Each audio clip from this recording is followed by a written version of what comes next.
National Assembly this past week re-amended the Electoral Act Amendment Bill and approved both direct and indirect primaries for nomination of candidates for elections. Both chambers made the re-amendment in separate plenary sessions. In the Senate, the lawmakers also added the consensus clause for the nomination of candidates by political parties for elective positions. In a statement, the upper chamber equally noted that a political party that adopts the direct primaries procedure shall ensure that all aspirants are given equal opportunity of being voted for by members of the party.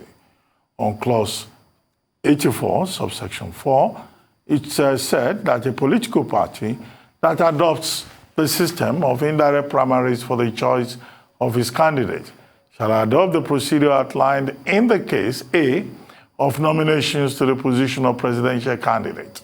A political party shall hold special conventions in each of the 36 states of the Federation and the FCT, where delegates shall vote for each of the aspirants at designated centers in each state capital on specified dates.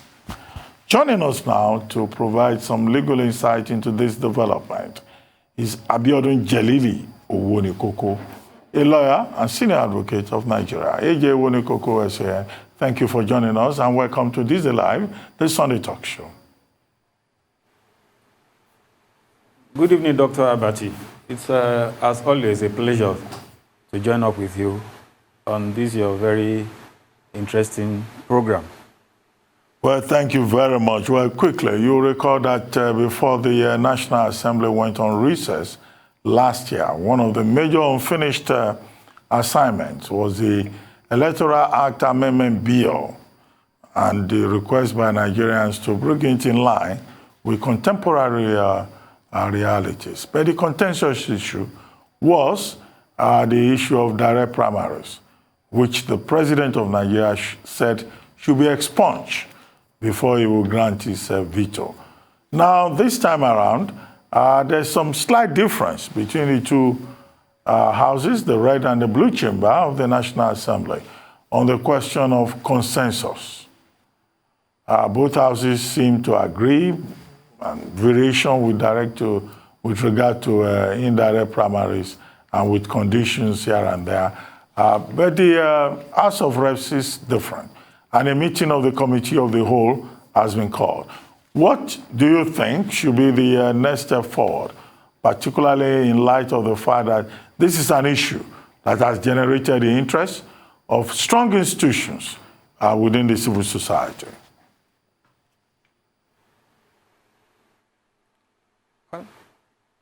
It's gratifying to see that the National Assembly has swiftly swung into action immediately after the Christmas recess to address this very topical bill. I guess if any controversy dominated the airwaves and the public domain towards Christmas, it was the Electoral Act Amendment Bill, which Mr. President refused to assent to, citing legal, financial, economic, and security concerns. And it is interesting that National Assembly has responded as quickly as possible. Let it also be noted that before now, the Act as it was in 2010 already recognized direct and indirect primaries. So whatever generated the idea of eliminating indirect primaries from the Act apparently did not factor in the wider ramifications of restricting the options available to political parties and the electorate. On this particular note, I think the president got it right. Whether it was a functional way to do it or to have used his leverage within the political parties and his National Assembly liaisons to prevent this roadblock happening at all is a different thing. I don't think we have managed it efficiently, but it's better late than never. It's a welcome development because we run a liberal representative democracy. And one of the hallmarks of that is expansion of choices in opportunities for people to express their will. When you restrict a political party, knowing that we have several political parties with different coloration, different support base, to just one mode of nominating their candidates, I'm not too sure that even the argument that direct primaries for enhancing democracy is well taken.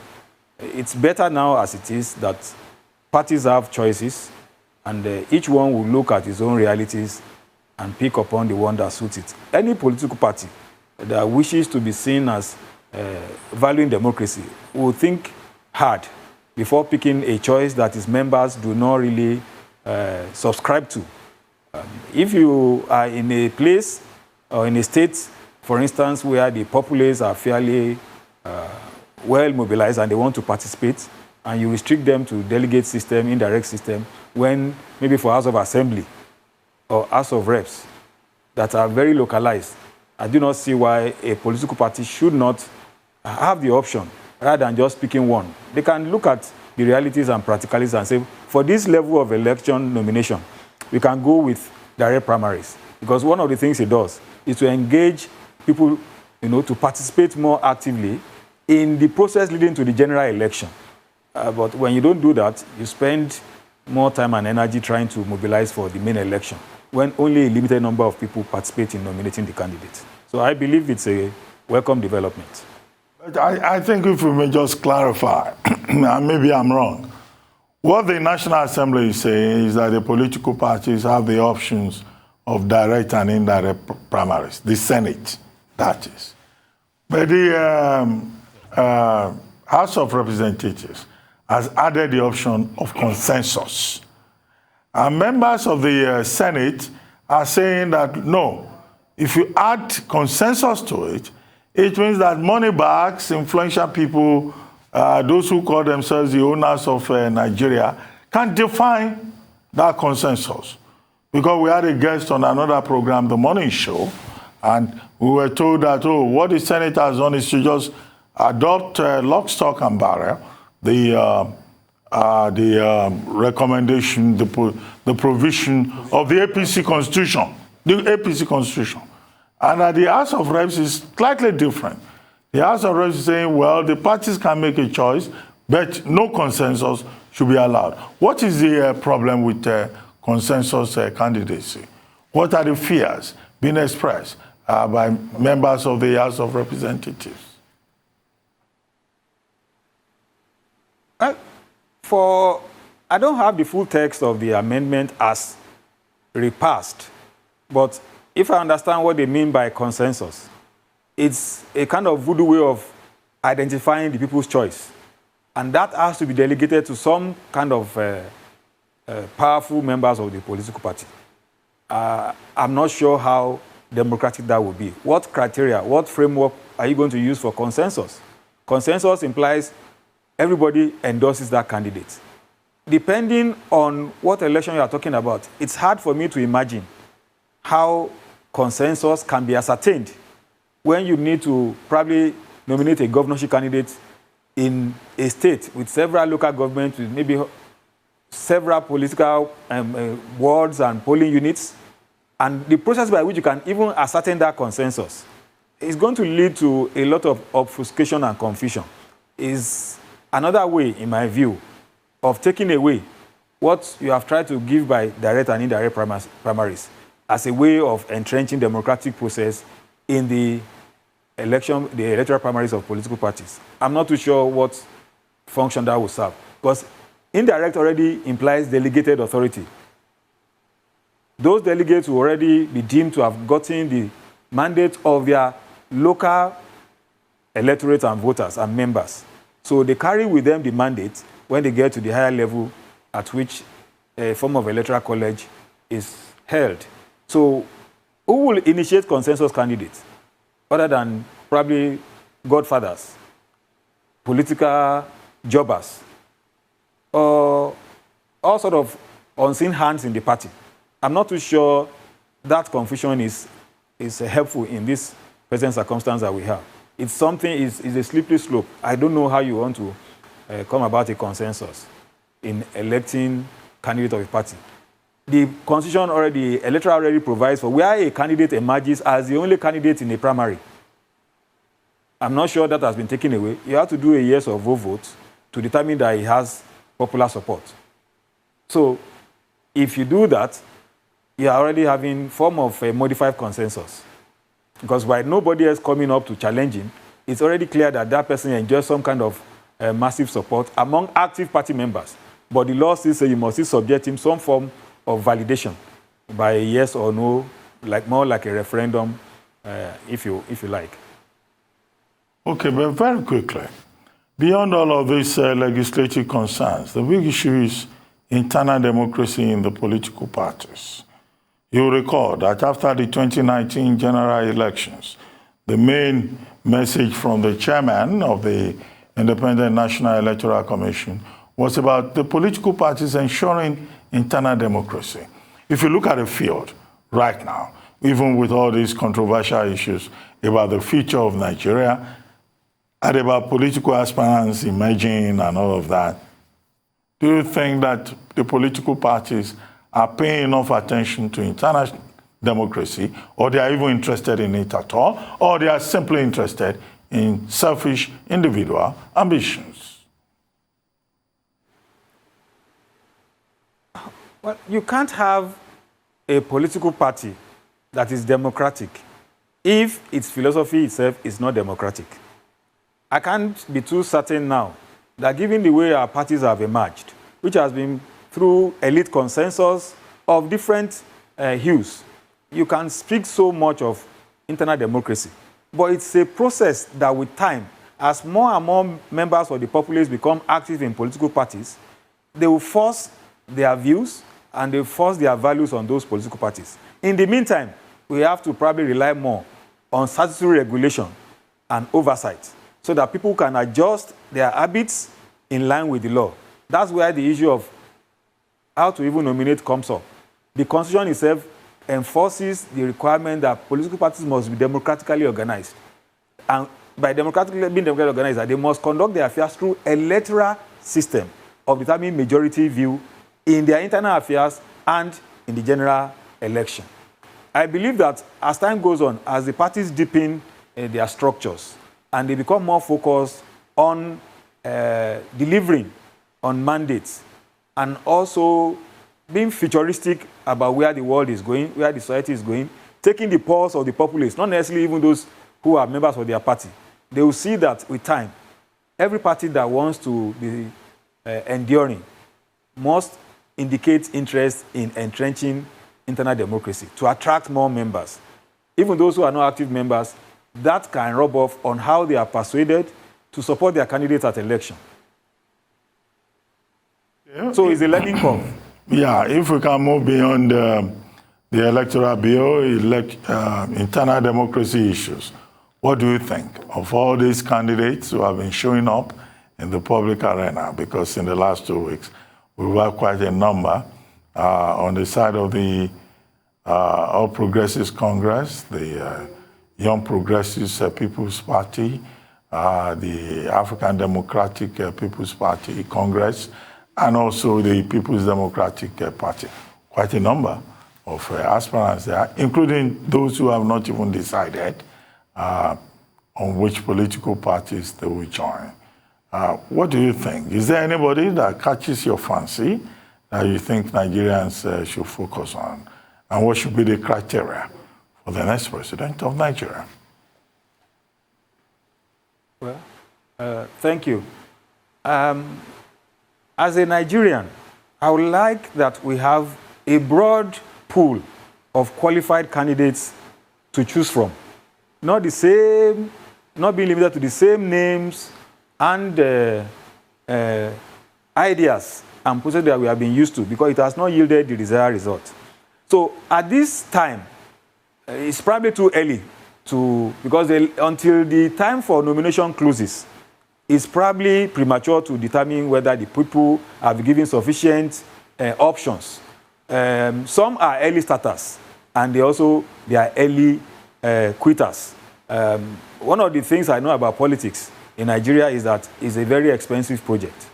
And if you don't have the deep pocket to sustain the tempo of your electioneering, if you are dragged in too early and you exhaust your reserves, you get to a point in the race where you have to drop off. So I don't want to assume that for those who are already showing interest and moving around, we should use that to judge where we are going. However, I'm enthused by emergence of some fresh faces. There's a young lady who just announced interest like some few days ago. There has been this gentleman who has made a good impression to the point where he was even undebatable last time. I'm talking of Professor Mualu. If he's also coming up, it's something to be encouraged. We need more and more of those kind of people with a new perspective on how to address Nigerian challenges. So that with time, we'll focus more on the issues that mean much to the populace, and who are those who not only promise but can demonstrate by their background, their pedigree, and their present advocacy that they are in a position to address that. It's not a matter of whether you are young or you are old. The question is, do you understand what challenges are in Nigeria? For instance, I think topical more than anything else is how to address our debt overhang. Any government coming in 2023 that does not have a clear perspective and strategy on how to address the debt overhang, to free resources to address a lot of the challenges that have suffered in the last couple of years, I'm not sure it will make any difference in our lives. You must address debt overhang. You must also address unemployment. And also, more than that, have a vision that is credible, that can attract others to join in rebuilding Nigeria. The present regime, they came at a time that was actually tortuous, to be honest, to be fair. Whether they have now done enough, given the promise they gave when they came, and people's enthusiasm and hope, is a question they must ask. And all of them, whether the outgoing president or anybody emerging from that same political party, must be ready to answer questions. We are not going to go by just the fact that whether you are a professor of law or whether you are a kingmaker. We want to see whether you appreciate that you have not done enough and that you have the capacity to reinvent yourself and re-establish trust in the populace. And if you are not, whether you are prepared to allow a better candidate from another platform, if the populace support him, to actually take over from you. Okay, Jelili Owonikoko, I get the point that you are making, but I want you to be more specific. Who is your favorite presidential aspirant for now? Regardless of political affiliation. Because a lot of them are yet, the only person I know so far who has shared with me his ideas is Professor Kingsley Mualu, to be honest. In the last 6 months or so, he has been coming up with a lot of ideas, and some of the things he says resonate with me as a matter of ideas and policy. As to his personality is a different thing. I don't know too much of that. He's somebody I admire a lot in terms of where I think the country needs to go. We need fresh blood, fresh thinkers who also have the broad global exposure that when they are put in a place of authority in Nigeria, they will attract all the goodies that the country needs beyond our own internal capacity to move to the next level, rise above where we are now. He has impressed me so far with some of the ideas he's got. For instance, there was this policy he mentioned in the last election about setting up a fund for entrepreneurship, about $1 trillion, I can't remember exactly. He wanted to raise a bond of $1 trillion to go into developing youth entrepreneurship, research. That's one of the things that we need to really confront in Nigeria. I hate to see that 30 years after we tried, this rail thing in Lagos, we are going to still buy knockdown part of railway coaches. 30 years after, I thought by now, we should probably be able to do some of medium-level quality trains that will be plying our railroads. So if that does not happen, we have to challenge what's happening in our engineering faculties in the various universities. You must ask that kind of question. Those are the kind of things, searching questions, people that are very critical, self-critical of their own capacity, self-critical of the country, and at the same time, project hope that, yes, we can do it. I was glad this afternoon to listen to Mr. President talking to our boys in Cameroon. It's because those chaps, they were delivering on their own challenge. Everybody is happy with them. It's the same way we will treat politicians who can meet our challenges. who demonstrate that they are committed and they believe that they understand the world, the country needs them to give their best. So in every sphere, we can see positives here and there, but why don't we aggregate all of that and then have a focus? And we now know, yes, we are now on the right track. So that whichever political party wins at the state, federal, there is a minimum level of performance that we expect anybody in public office to deliver on. That is, I think, the stage we should be looking at getting to in 2023. Not that every time when somebody fails, we start going back again, looking for somebody that did a bit better than him before, when even that level itself was never up to scratch. Okay, on that note, thank you very much, Jelili Owonikoko, SAN, for joining us on This Day Live, the Sunday Talk Show today. Thank you very much indeed.